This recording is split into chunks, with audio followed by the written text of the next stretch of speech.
За үзэгчдээ энэ өдрийн мэндийг хүргэе. За өнөөдрийн хэлцэх асуудал маань болохоор Сүхбаатар аймгийн мал ахуйн асуудлаар хэлцэхээр ингээд зочтой ураад байна. За өнөөдрийн манай хэлцүүлэгт ирсэн зочтой танилцуулъя. За зүүн гар талаас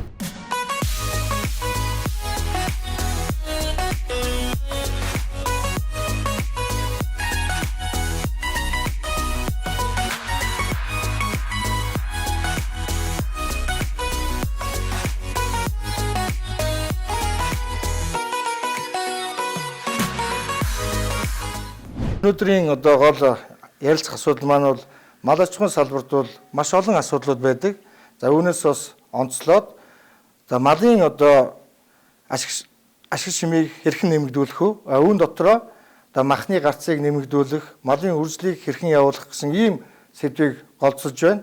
За тэгээ өнөөдрийн хэлцүүлгийн өмнө та бүхэндээ Сүхбаатар аймгийн мал аж ахуйн салбарын өнөөгийн мэдээллийг танилцуулъя.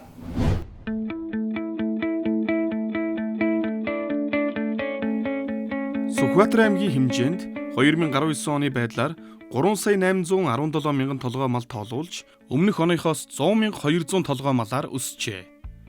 Малын тоо толгоогоор улсын хэмжээнд 8 дугаарт оржээ.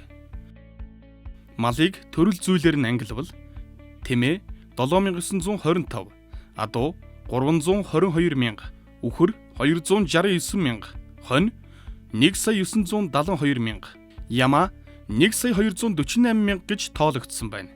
Аймгийн хэмжээнд малын тоо толгоогоор эхний 3-т Баян дэлгэр сум 509 мянга, Мөнх хаан сум 428 мянга, Баруун урт сум 400 мянган мал тоолуулж тэргүүлжээ.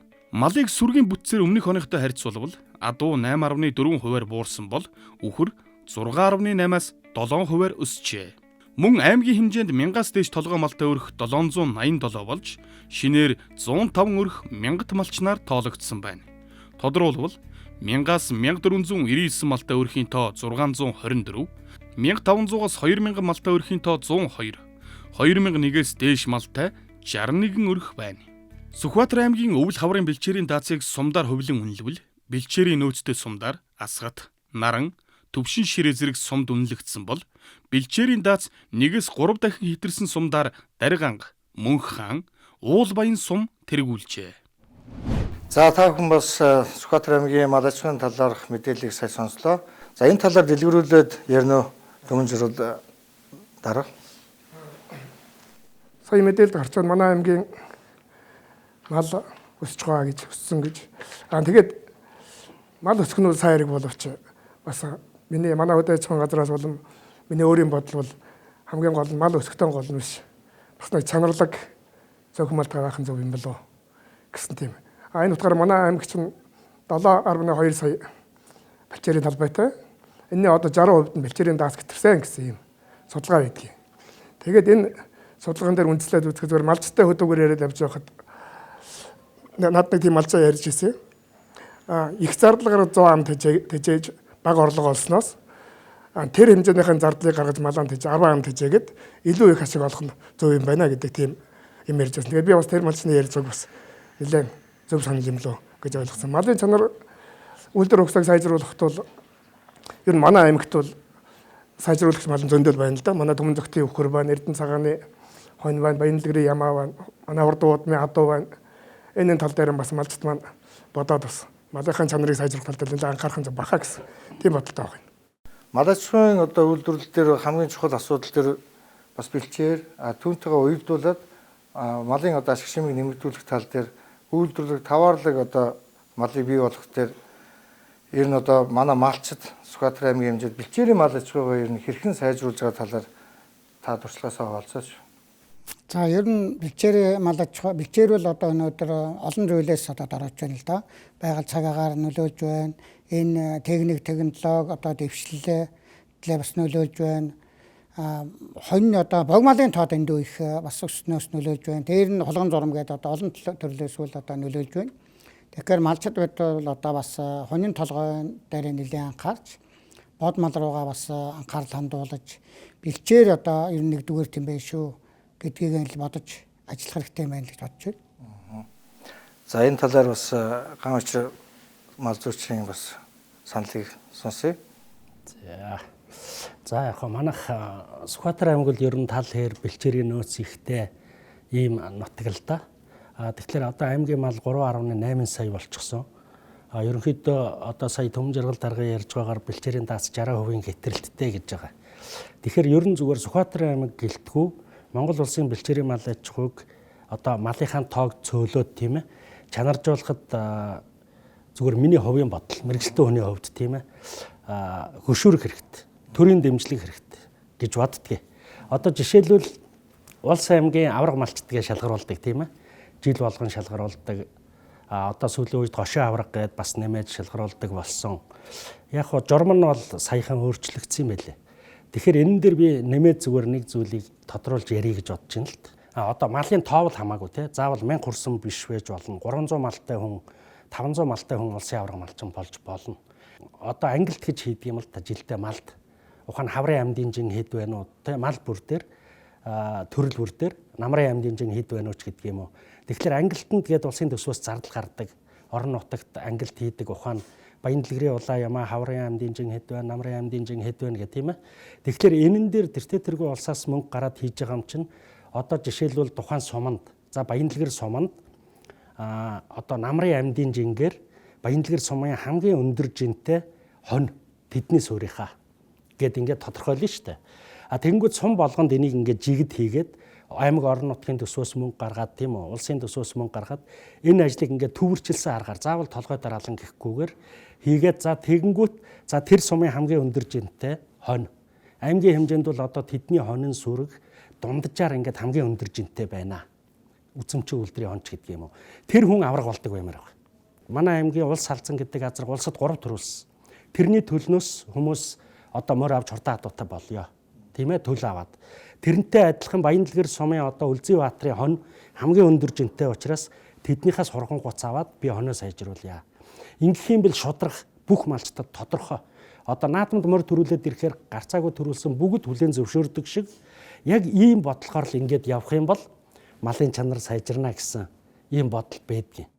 За тэгэхээр саяын нэг хөшүүргийн асуудал яригдж байна л да тийм үү. Тэгэхээр энэ дэр бол одоо төр засгийн одоо бодлогоор засгийн газрын бодлогоор ямар нэгэн одоо авраг шалгаруулах тийм ээ. Энэ асуудал дээр бол энэ хөгжлийн асуудлаа төлхөө оруулсан ийм байвал одоо илүү чанаржуулна гэсэн ийм саналыг гаргаж байна л да. Тэгэхээр өнөөдөр бас энэ дээр бас нэмэгдэх нэг асуудал байна гэж би ойлгож байна. Энэ маань өнөөдөр юу гэсэн үг гэхээр бид хүн зах зээлийн одоо чөлөөт зах зээлийн эдийн засгийн энэ улс орны хувьд өнөөдөр бидний олж байгаа малчтын маань олж байгаа орлого маань илүү одоо нэгжээс гарах махны гарц маань нэмэгдсэн байх юм бол тэр хүний амьдрал дээшлэх олох орлого маань нэмэгдэлд. Тэгэхээр энэ дээр Сүхбаатар аймгийн хэмжээнд бас манай нэмрэх компани захирал төмөр хуйг маань үхрийн одоо аж ахуйг махны чиглэлийн үхрийн аж ахуйг бол хөгжүүлэх чиглэлээр нутгийн одоо үнэн дээр одоо дуршиж үтсэн байгаа. За энэ талаараа та бас бидэнтэй санал солилцохгүй юу? Хамгийн гол нь өвөл хаврынхаа жин алдалтыг багасгах нь эхний ээлжинд хамгийн чухал энэ Монгол орны.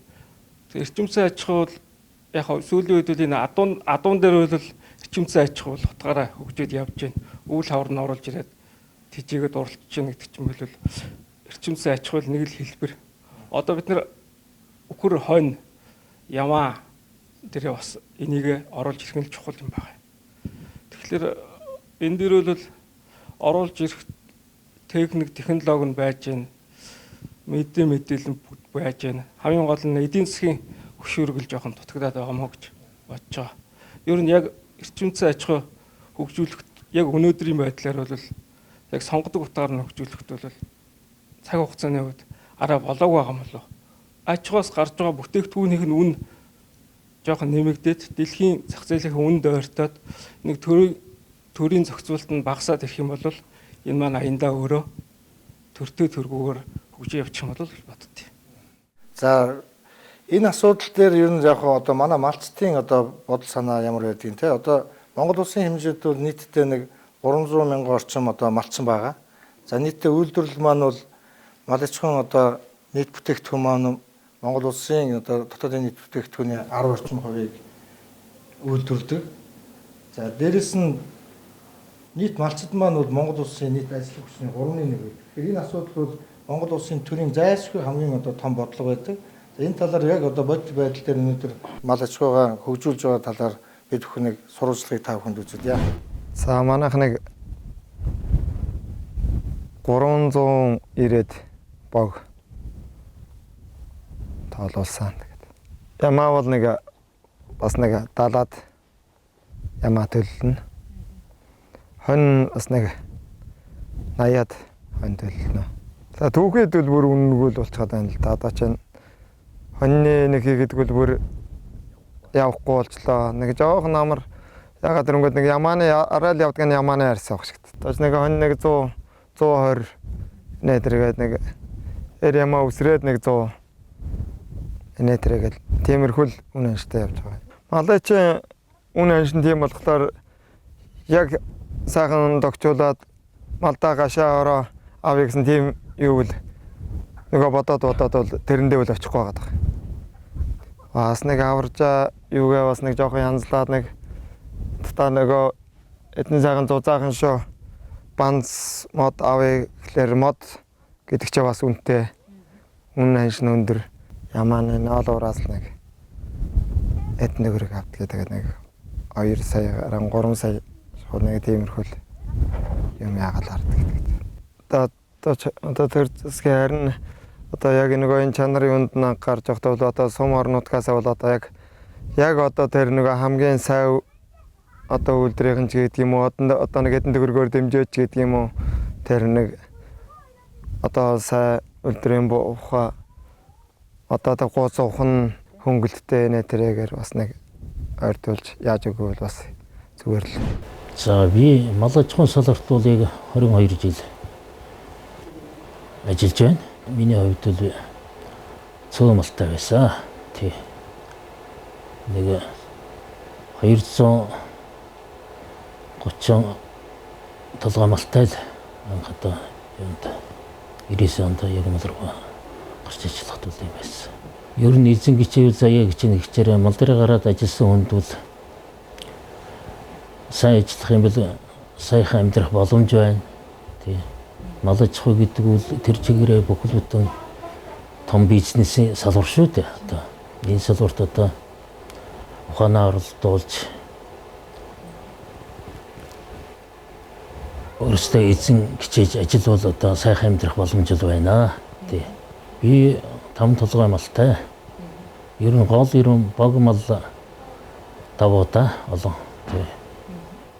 Манай мал яг нэг би ер нь бас нэг 6-7 мянга хүргээд л одоо тэгээд ер нь малаа ер нь бэлчээр нутгийн ч бас гэж үзэж байна. Тэгээд одоо толгойн тог зөөрүүлж бас юу яаж байна да. Энэ малаа ер нь бас таварлаг болгож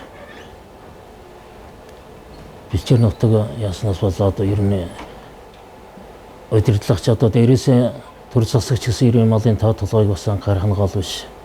Малаа ер нь чанартай болгож одоо болгох гэсэн үүднээс миний хувьд бас одоо ер нь малын тав толгойг жоохон зөөрүүлээд чанаржуулж одоо тэгжил ажиллаж байна.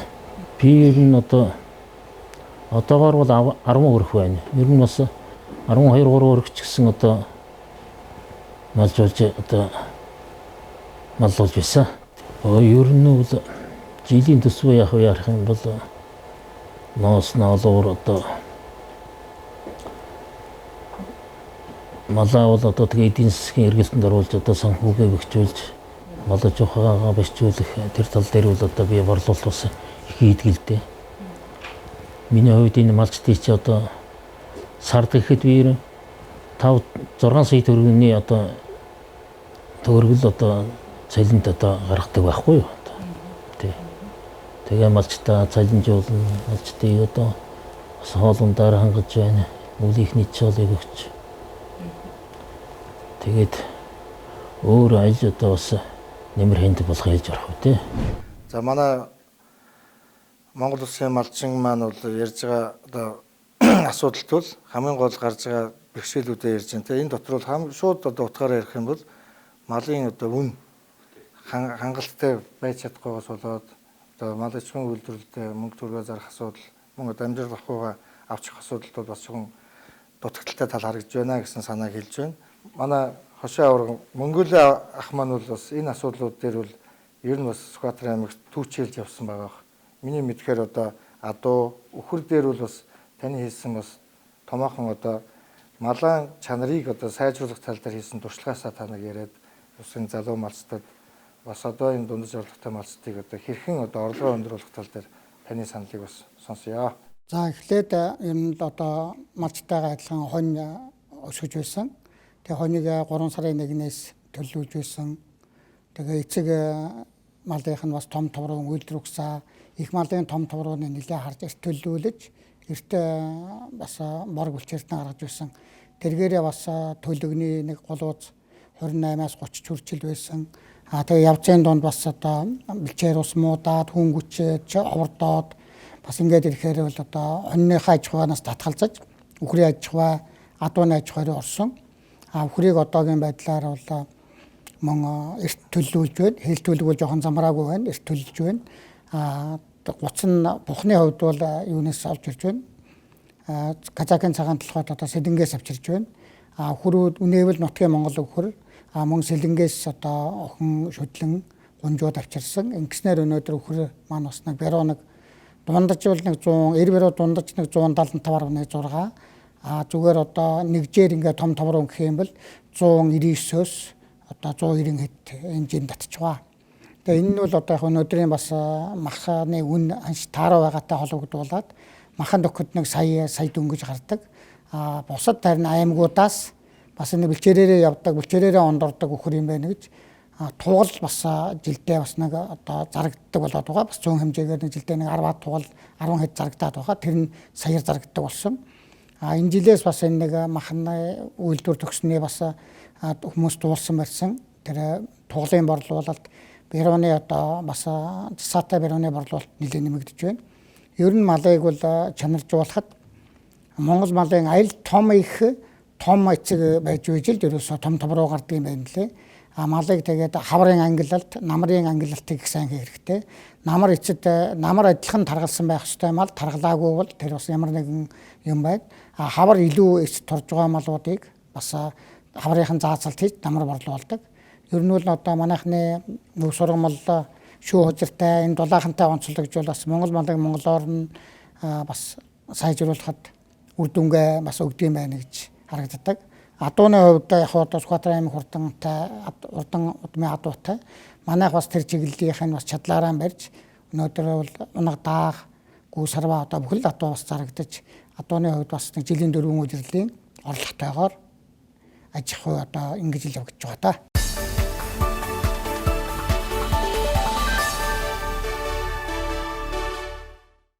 За өнөөдөр бас яг Монгол улсын хэмжээнд өнөөдөр Сүхбаатар аймагт маань яг цөөхөн хүн одоо үржлийн чиглэлээр малыг үржүүлж байна. Дээрээс нэг бод таварын одоо махны үн маань яг жилийн 4 улирал Монгол улсынхаа байгалийн одоо энэ одоо жилийн 4 улиралтай хамаарад ингээд үн нь одоо харилцаа адилгүй тогтоод байна л та. Тэгэхээр эрчимцэн мал аж ахуй хагас бэлчээрийн мал аж ахуйг одоо эрчимжүүлэх зайлшгүй шаардлагууд бол цаанаасаа бидэнд Монгол улсын хэмжээнд шаардлага гарч байна. Яагаад тэгэхээр өвөлдөө намартаа махны үн хямдхан байгаад за нэг хавар болохоор нэг арай сайжирдаг. Гэхдээ яг одоо төрийн бодлого маань энэ дээр ямар хуу явж байгаа гэдэг нь бас бид бүгдээрээ мэдж мал аж ахуй бүгдээрээ мэдж байгаа. Тэгэхээр ер нь үржил талаас нь хараад өнөөдөр Монгол улсын хэмжээнд хаврын махны одоо үнийг махны нийлүүлэлтийг нэмэгдүүлэх тал дээр ер нь яг бэлчээрийн мал аж ахуй дээр ямар хөө ажлууд хийгдвэл бид бүхэн бас тэр арай үнэтэй тэр зарагдж байгаа цаг хугацаанд мал махаан борлуулах ийм боломж ер нь байгаа болов. За энэ дээр нэг хоёр асуудал хөндөж ярих гэж бодож байна. Саяны бичлэгийг ч үзлээ. Ер нь бол мал аж ахуй ямар ч бизнес те шинжлэх ухааны үндэстэй явж ажил амжилтанд хүрнэ. Тэгэхээр манай Монголын мал аж ахуй одоо ер нь ихэнх малчид тийм ээ урсгалаараа явж байгаа. Одоо юу гэдгийг бараг л нэг ороо гарсан хэн сургаараа гуц тавьдаг ч юм уу тий. Тэгээд нэг үхрээсээ нэг барион бох тавьждаг тэр нь ашиг шимэн яаж байгаа бүүмэд зүгээр ингээл явж идэг урсгалаараа.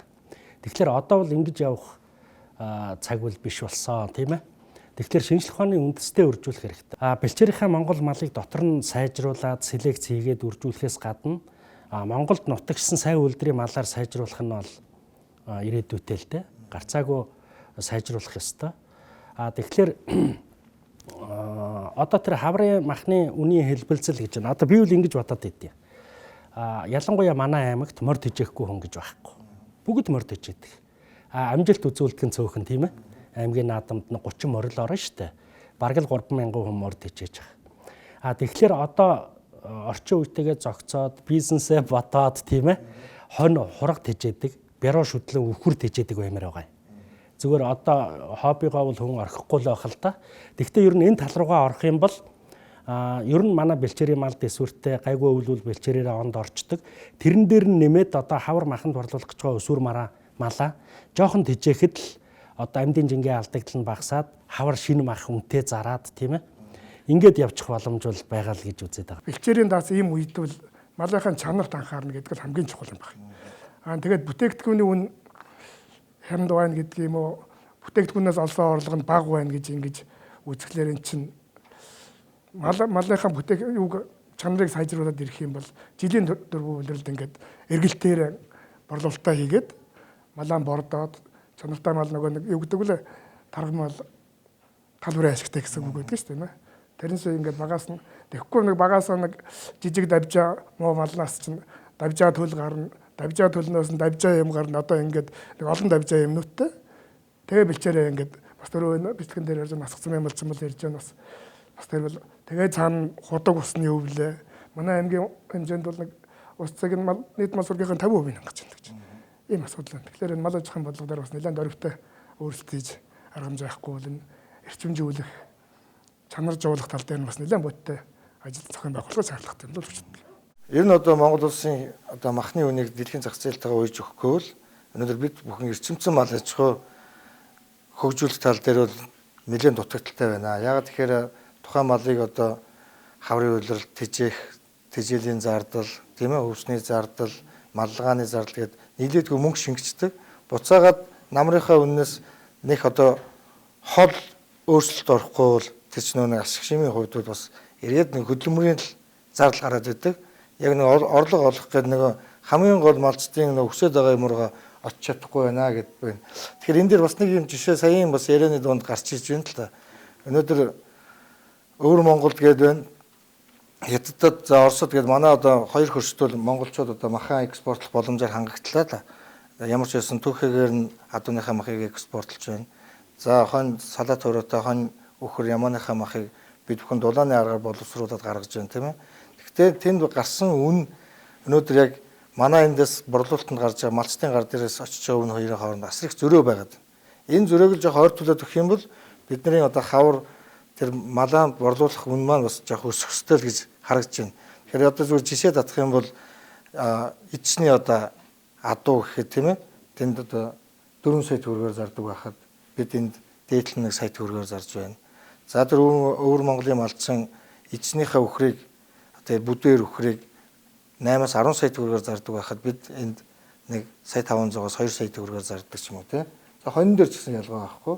Уг нь одоо хамгийн чухал асуудал бол энэ олж байгаа орлогын өндөр болгоод өгөх юм бол тэрнийхээ өөдөн татах, аж ахуйгаа өөдөн татах, амьдралаа өөдөн татахад илүү төхөмтэй болох байх л гэж одоо энэ ярианууд дундаас гарч ирээд байна л да. Өнөөдөр Монгол улсын засгийн газар махны үнийн эсрэг байгаа бүх функцүүдээр ажиллаж байна. Энэ ажиллаж байгаа шийдвэр болгоных нь нөгөө талд нь олонгууд малчид болно, мал бүхий хэрэгт маань байж байгаа. Одоо малчид бол одоо энэ дээр бол үгүй хэлэх цаг нь болсон. Өвөр Монголын одоо өөртөө засах орны малчид бас тэнд хятад орны одоо төрийн бодлого хоёр ингэж уялдаж ямар одоо төвшөнд мал аж ахуйгаа хөгжүүлж байгаа талаар бид бүхнийг сурвалжлагыг та бүхэнд үзүүлье. Манай хувьд нэг 200 гаруй 300-аад баг мал малжна. Ингээд энэсээ бол одоо ихэр голтой нэг 100 гаруй ах мал бол бүр ихрийн зурга жилдээ ихэрлэн жилд 2 хургална. Эхнэр нь одоо мөн жилдээ бас нэг 200 гаруй төлдөг мадаас бас нэг 400 гаруй төлөв бүр барьчихна. Одоо бол 60 хоногтой бүр худалчихна. Отныхын. Тэгээд жилийн 2 ургадна. Хамаг өндөрдөө бас тэр ихэрдэх хончин бас нэг 4-5 гарнаа нэг удаад. 5 гараад очиогоо хөрвдөггүй шиг юм аа. Голдоо нэг 2 гараад яавал их сайхан шиг гэрээд болчихно. Орлого бол их чигээрээ одоо. Яг одоо манай энэ сошиал амьдрал хийхдээ бол одоо бидний амьдрал хийхдээ гарч байна. Голдоо хаш нам төрийн бодлогын сайнаар зайлгээд өөрийн чармидаг өсгөөс их сайхан орно шүү дээ. Одоо энэ нэг төм байгуулалтад бол бас нэг 10 хэдэн төм ор барьдаг. Тэгвэл одоо бидний өөрийн гаргах нь бол нэг 2 төм илүү 3 төмийн орчинд бол бид малчид өөрөө гаргана. Босд нь бол одоо дээр шитнаас төрийн бодлогын сайнаар одоо энэ ингээд өгсөн. Одоо хаашид одоо нам төрийн бодлого бол одоо бидэнд их ашиг өгөхтэй юм нь одоо нэг дугаараа. Энэ бодлогыг бол одоо дээрээс матаж өгсөн одоо бидний бол энэ 120 метрийн үнэтэй бодлого. Ингээд бид нь өөрөө бол нэг 8000 төгрөг гаргана. Яг энэ усаас дээрээс нөх хүр байхгүй юм бол бараг 3 том гараа багтаа 4 том иконэ юу орно. Ярилцлаа.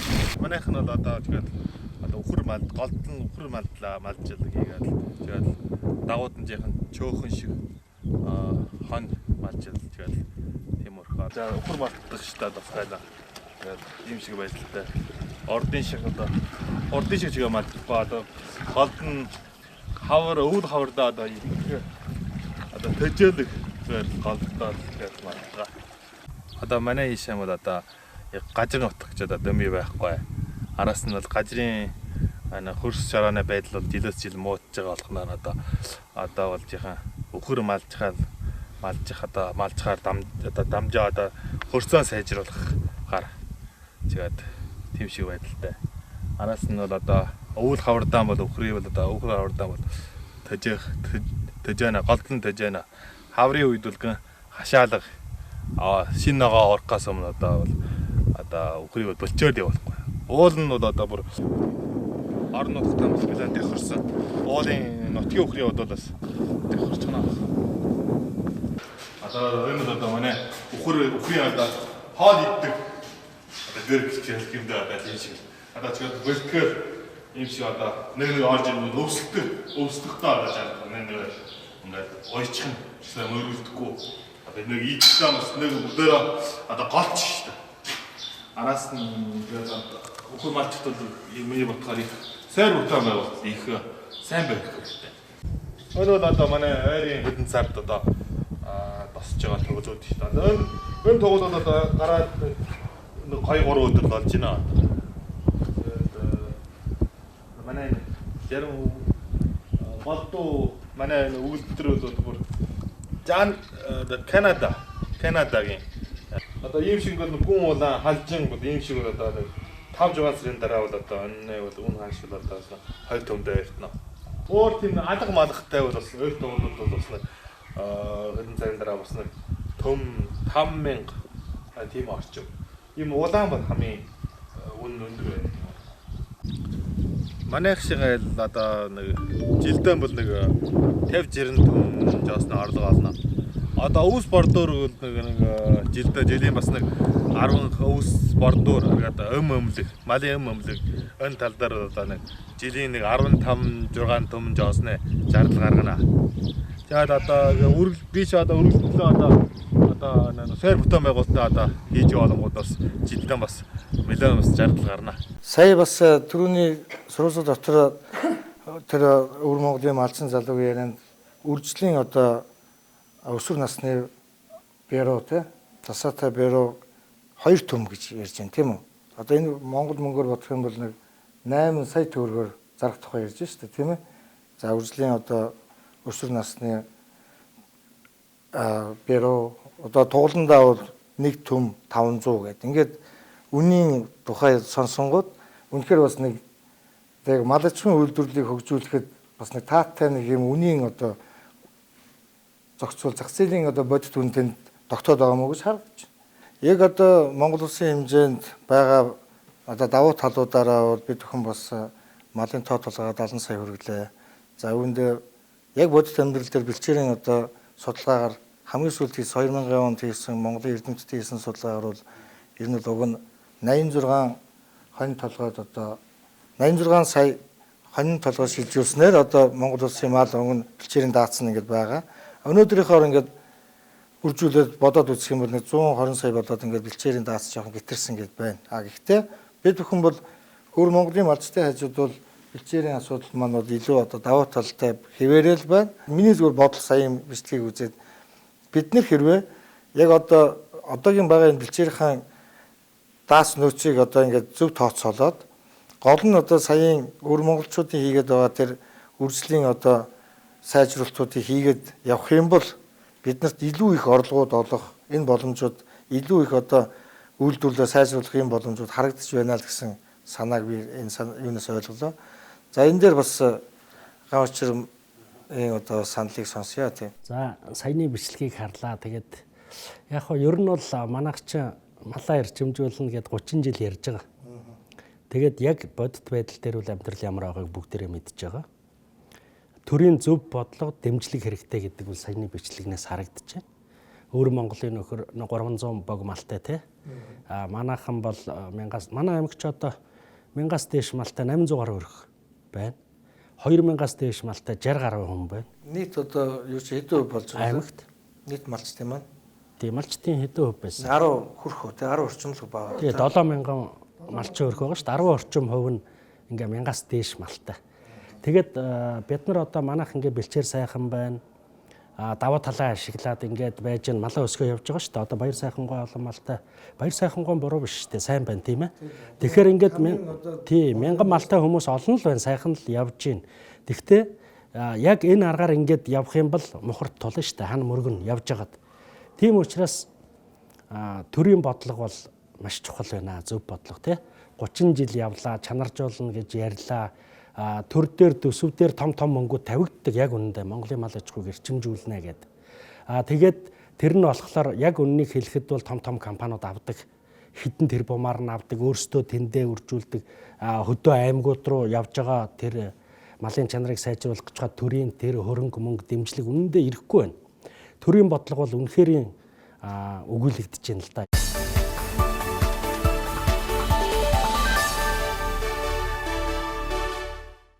Тэгээ одоо өөр Монголын хүнийг харахад бол төр засгийн бодлого одоо их даваа талтай төр засгийн бодлогоор юм байна гэдэг яриад байна шүү дээ. Тэгэхээр манайхан бол яг өнөөдөр яг одоо яг л яг өөрийнхөө одоо хүчин чадлаар л одоо сайжруулах гад л тэгэл хамгийн одоо бас өндөр үн олцоход байгаа нь туглаа саяар өгч байна. Бяруугаан одоо бас жилийн дараа саяар л өгч байна шүү дээ.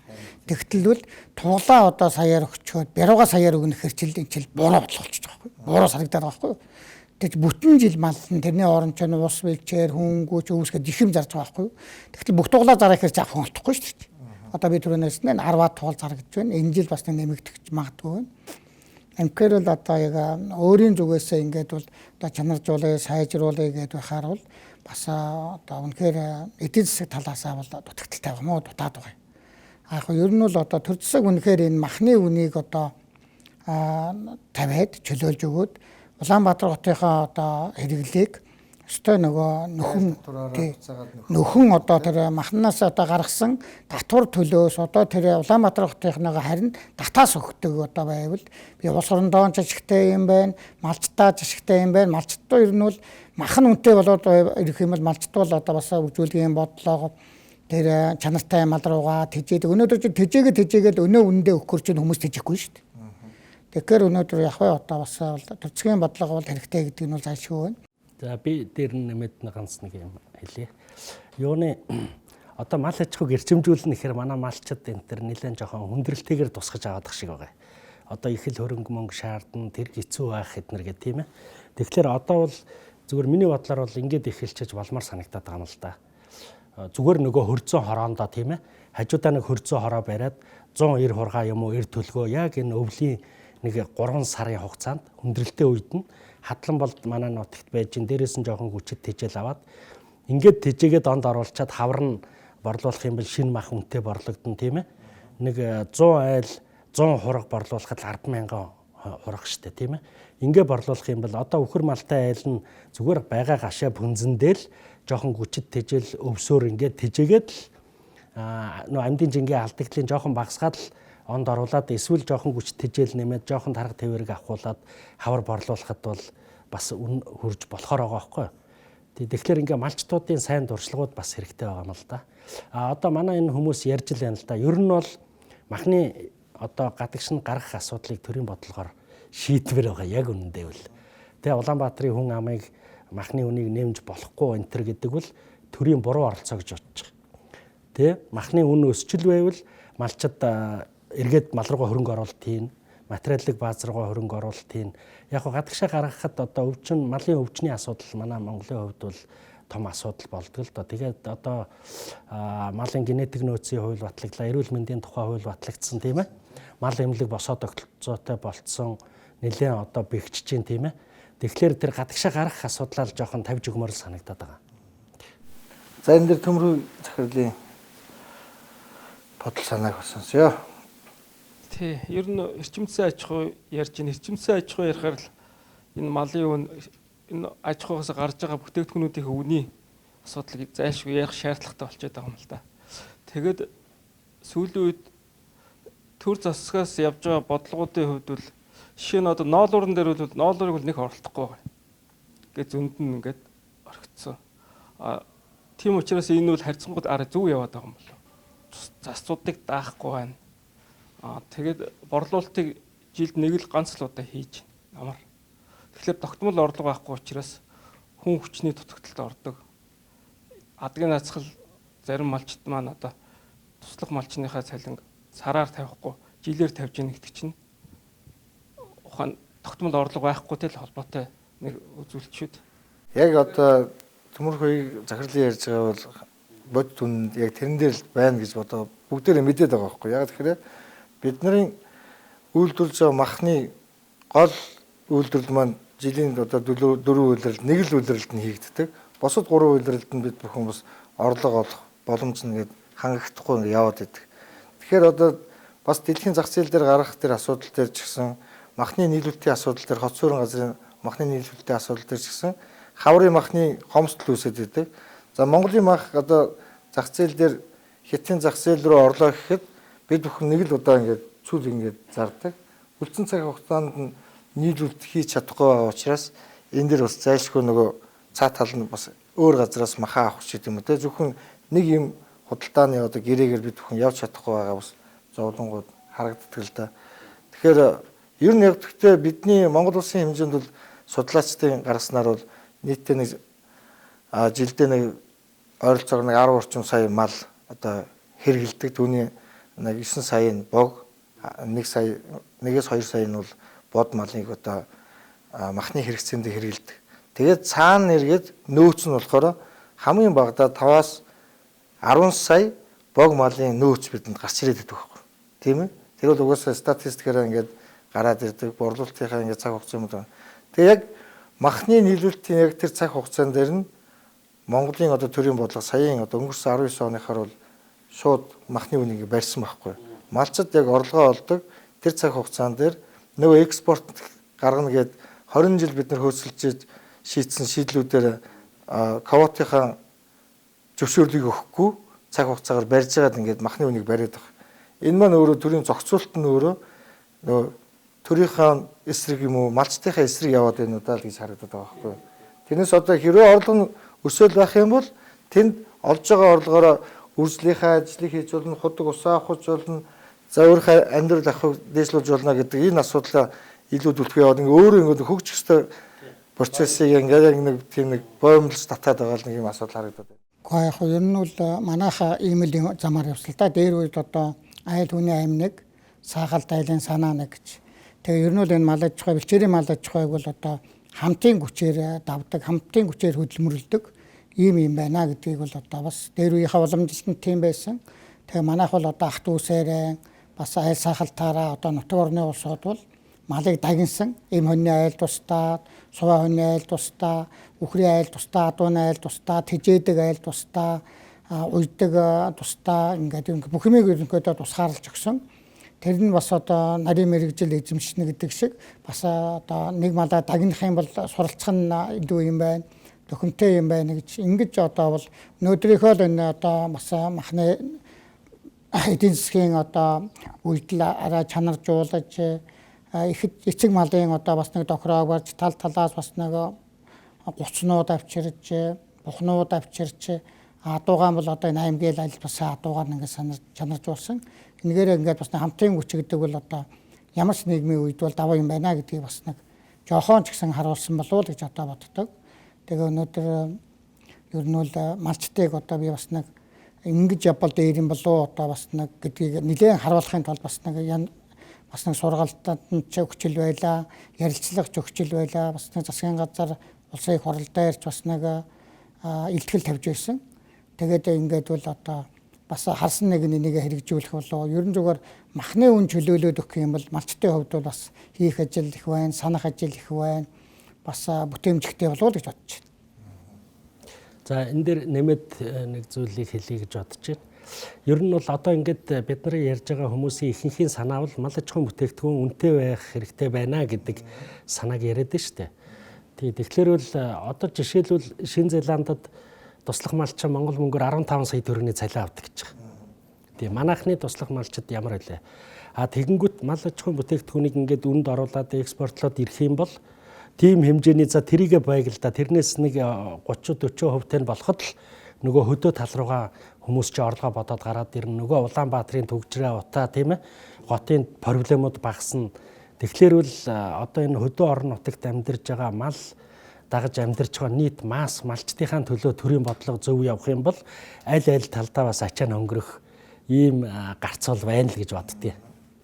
Тэгээ энд нэмээд хэлэхэд юу юм бэ? Мал аж ахуй яг үнэндээ бол манай бэлчээрийн мал аж ахуй бол сүүлийн үед мөхөрлөл орж шээ. Тоо толгойн дэндүү эцсэн бэлчээрийн дагац нь хүрэлцэхгүй болчихсон. Малын үйлдвэр ухсаа бие давжаарсан ч гэдэг юм уу тийм ээ. Энд сүргийн бүтцийг алдагдж байна.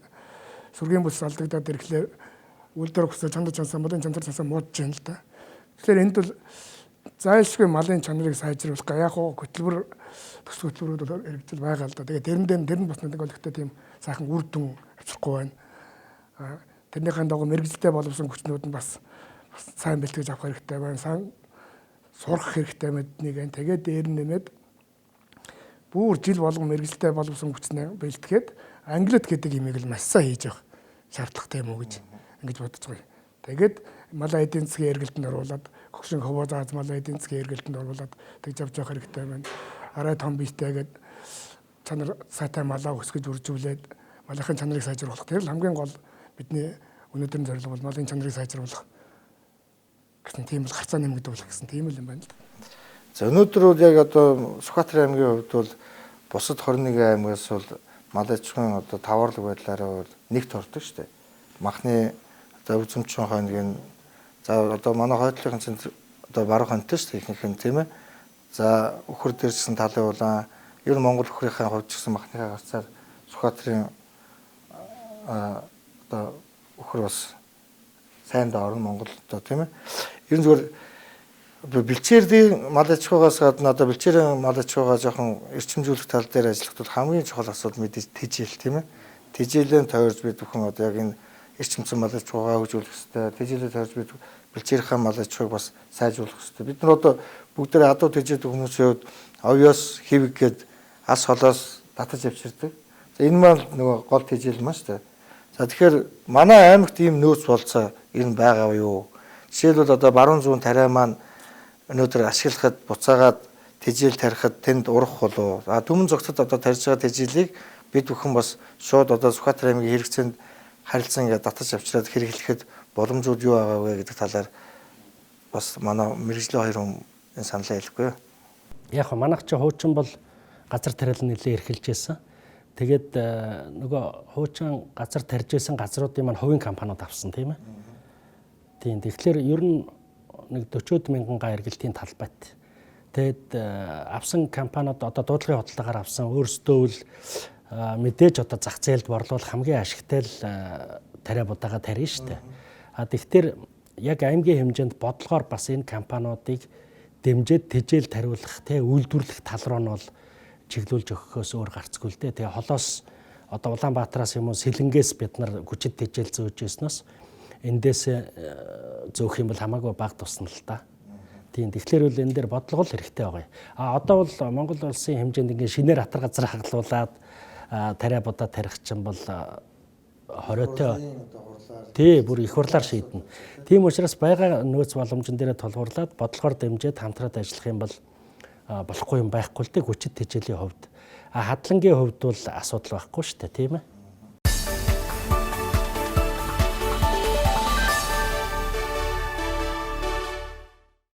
Энэ дээр бас ингэж хараад байхад яг одоо зүүн баруун тариан дээр бол хуучин социализм үеийн одоо тэжээлийн тариалт хийж ирсэн тий. Сүүлд ашиглахгүй байжгаад энэ сумын хэрэгцээнд байж сум шийдэд байдаг шүү дээ. Сүхбаатар сум маань тий нэг аж ахуй нэгжид өгсөн нөгөөх нь рапс тариад тэгээд унтсан шүү дээ тийм үү. Бас улаан буудаа ихний жил тарьсан баг. Би нэг ажиглаад байдаг. Яг тэгэхээр манай малын бэлчээр адуу маань тэрний цаахан өдөг байхгүй. Тэгээд хажуугаар нь яваад 2 цуудаа очиж нэг жил рапс тарьсан, нэг жил улаан буудаа тарьсан. Одоо сүүлийн 2 жил баг ашиглахгүй байна л. Тэр 20 мянган га талбайг буцааж одоо нэгд одоо 2 жил юм тариаг буцааж аваад харин одоо тэнд бүгднгээр нь 10 мянгаар нь аж ахуй нэгжид өгөх биш тийм үү? Мянгаар нь одоо 2000-аар нь дээд нь одоо 1000-аар төгсөн дээр л дээ. Ингээд хувь одоо малчтад нэг ялангуяа тийм ээ. Одоо эрчимжүүлэх тал дээр ажил сонирхолтой тэр аж ахуй нэгж хүмүүст өгөөд тэн дээр хүмүүс маань зөвхөн одоо өөрсдийн малын хэрэгцээнд тэжээлэн тариад иргэн одоо буцаага тэрийг ашигладаг ийм боломжууд бол бас дэлхийн жишгүүд харагддаг тийм үү.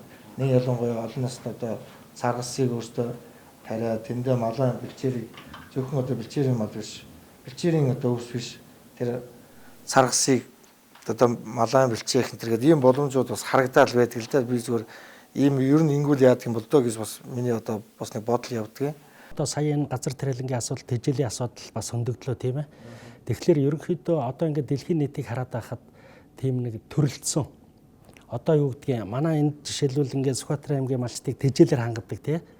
Ингээд гэрээтэй ч байдаг юм уу төрөн дэмжигдсэн. Эсвэл ингээд нэг 50 үнэтэй зөвхөн тэр 50 өхрөө маллаад аюу гоё амьдарч тийм үү сая өвөр Монголын шиг эсвэл дан хониорч гэдэг юм уу ингээд төрөлжөд явах юм бол тэр талаараа илүү мэрэгшин илүү ашиг олно гэдгийг бас хэлмээр байна тийм ээ тэгэхгүй манайхан чи ийшээ дундаа явна ийшээ орондоо явна тий өхрөө ослон ингээд нэг олон төрлөөр нөгөө уламжлаад ирсэн болохоор ингээд бас нэг жоохон ачаал ихтэй ажиллаад байдаг тэгэхээр төрөлцсөн хэлбэрээр явах юм бол илүү үр дүн гарна гэдгийг хэлмээр байна. Хоёрдугаарт одоо яг бэлчээрийнхаа Монгол малыг сайжруулъя тий манай аймагт дорнод талын махны хөвшлийн өхөр баян дэлгэрийн улаан үйлдвэрийн ямаа үзэмчүү үйлдвэрийн хон гэдэг ингээд сайн малууд бол байна. Тэгэхээр за энийгээ бол ингээд дотор нь селекцгээ сайжруулаа явах нь бол зөв. Дээрээс нь одоо юу гэдгийг ахаад дараа илүү жоохон хөрөнгө оруулалт хийцэн нэг байр сав барьсан ч байд юм уу. Тиймэрхүү өшөө ингээд илүү дэвшилттэй явъя гэж байгаа хүмүүс бол өндөр үйлдвэрийн ашиг шимтэй мал руу бол орхоос өөр аргагүй л дээ. Одоо жишээлбэл герпорт, лимузин, хар улаан, ангус гэдэг махны чиглэлийн өхрүүд байна. Одоо манай Монгол малын хоногийн нэмэгдэлчин ингээд тэжээхэд те хоногийн нэмэгдэлчин 200-300 грамм байхад нөгөө лимузин, ангус ч юм бол хоногт 1000 граммаар нэмэгдэн штэ. Бага хэмжээтэй гараад хурдан өснө. Тэгэхээр богино хугацаанд бордогдох чадварт сайтай дэлхийн нийтэд шалгартсан те аль ч оронд очисон одоо махны өхрийн толгой үйлдвэрүүд байж идэг ч юм уу жишээлбэл. Тэгэхээр тэр нь ингээ Монголд нутагшдсан 1-2 дугаар үе рүүгээ орцсон тийм өндөр ашиг шимтэй малаа сайжруулах юм бол илүү ашиг олно. Хүмүүс ингээ хараад л өөрөө ирэхгүй орхол байх л да. Хонин дээр гэхэд одоо Суполк үйлдвэрийн хон гэдэг байж Сэлэнгийн ерөөд Баттулга гэдэг хүн үржүүлж байна. Тэр хон болохоор ер нь Суполкт орсод гэхэд дэлхийн одоо махны хоньны лидер одоо дээгүүр ордог үйлдвэрүүд шүү дээ. Тэгэхэд Суполк хоньны хавар гарсан хурган намар 30 кг шүү дээ. Гулуузна. Тийм ээ. Тэгэхэд манайх чи 3 жил болж 30 хил гарахгүй шүү дээ. Тэгэхээр иймэрхүү ингээд энэ өндөр үйлдвэрүүд байна. Энэ рүү бас ороод дагнаад тийм үү. Тэгээд ингээд явах юм бол бас илүү үр дүнд хүрнэ гэдгийг бас хэлмээр байна. Тийм. Тэгээд манай малчууд ер нь бол юу ямаар вэ? 10-20 хотоор нэгдээд бүлэг хоршоо байгуулад тэгээд хоршиж ажиллах зүгээр юм өгч байгаа. Тэгэхдээ эдгээр нь болонгууд бүр төрдөн сумар нутгийнхаа өдрүүд болоо бид нар ингээд 20 өрх нийлчлээ. Одоо биднэрт ингээд нэг хадлангаа хадаад авчих талбай өгөөч те. Энийг ингээд бид нар энд нь ингээд царгас тарилцгаа энд нь бид нар хадлангаа өөрсдөө хадаад авчаа гэдэг. Тийм зохион байгуулалтнаас орол зүгээр юм өгч байгаа. Одоо манай энэ 7 удагт нэг зөвхөн болчихсон тийм ээ. Тэд нар их чинь бид нар ингээд хадлаа авъя гэдэг ингээд одоо хаашаа шилийн богд өчөд юм уу хаашаа ч ингээд хадлангийн газар өгдөг ч юм уу эсвэл аль нэг хадлангийн салбар гэдгийнх нь нөгөө өвстэй юутай газруудыг аваад тэгээд хадлангаа хадчихдаг өвсөний үнэтэй өгчдөг. Тэгэхээр бас болчихсон дээр өөрөөсөө хадлангаа хадч чадахгүй учраас бас өндөрлөл өсөд байгаа юм болоо тэжээл авдаг дээр бас хэд нэг өрөө хавхлаа. За одоо бизнесийн байгууллагууд мэдээж хэрэг ашиг орлогол бодож бизнесээ тэгээд малчд өөрөөсөө нийлээд хадлангаа хадчих бол бас тэр нь бас өөрсөнд нь илүү малан тэжээх нь ашигтай байна. Одоо трактор авснаас нийлж трактор аваа тийм.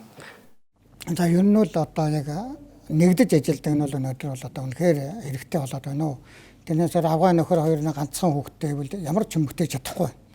Тэгэхээр одоо бол ер нь бол 20-30 өрхөөрөө нэгдэж байж дугаараа нөхрөө хониороо тэгээд аж ахуй ажиллаараа хадлан мордоогоор ингээд ер нь чаддаг ажиллаа хийгээд нэгэн удирдлагатай системд орох юм бол бас энэ бэлчээрийн мал аж ахуйн үр өгөөжүүл дээрдэх юм байна гэж сүүлийн үед бол боддог болоод байна. Тэгээд дээр үе уламжил одоо тэгээд бүх 5 төрлийн малаар явна бол бас тэр нэлээд хүндрэлтэй болоод байна. Ер нь бол одоо хүн хамгийн одоо малж чадах, хийж чадах ажиллаад нэгдэд нэгтж ажиллаж төр засагтайгаа хамтарвал одоо илүү үр дүнтэй болох юм болов уу гэж бодож байна. За одоо бол манай малчт маань бол ер нь одоо нэг төр засгаас асуух цаг нь нэг анхааруулах цаг нь бол болцсон юм шиг санагдаад байна.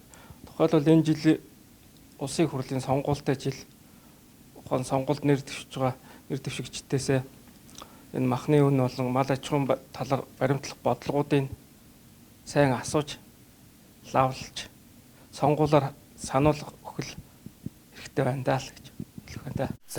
За ингээд та бүхэндээ бүгдэнд нь баярлалаа. Тэгэхээр өнөөдрийн бас хилцүүлгээс гарч байгаа хамгийн чухал асуудал бол үнэхээр бас мал аж ахуйн маань өнөөдөр хөгжиж цаашаа ингээд зөв голдролтой орё гэвэл малын одоо түүх хэдийн үнийг бол одоо сайн зөв зах зээлийн үн рүү нь оруулах хэрэгтэй. Дэлхийн зах зээлийн үнээр өнөөдөр махных нь үнийг хэрвээ тогтоож чадах юм бол Монголын мал аж ахуй цаашаа зайлшгүй ингээд хөгжих нь харагдаж байна. Хэрвээ цаашаа улам сайжруулах гэх юм бол эрчимцэн мал аж ахуйг бас Сүхбаатар аймагт хөгжүүлэх боломж байна.